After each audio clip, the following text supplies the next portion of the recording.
Ja, bile so zelo vroče temperature, a ne, to je tudi zelo moteče, pa tudi težko bilo dihati, pa noga so bila pač utrujena od ta prve tekme in zato na 200 metrov pač nisem šla tako dobro.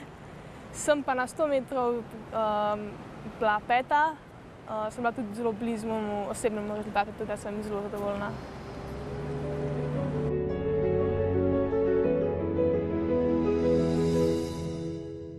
Všeč mi je, ker lahko vidim tudi kakšne ljudi iz drugega konca sveta, pa tudi kako se oni obnašajo, pa kako razmišljajo.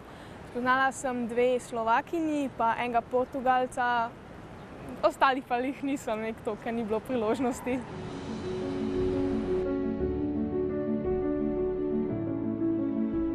Še bi tekmovala z gluhimi naprej, zelo mi je všeč, ker so zelo različne tekmovanja, pa tudi lučke uporabljajo, pač tudi ni na navadnih tekmovanjih tako.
Zahvaljujem se vsem donatorjem, pa vsem podpornikom, pa tudi moji družini.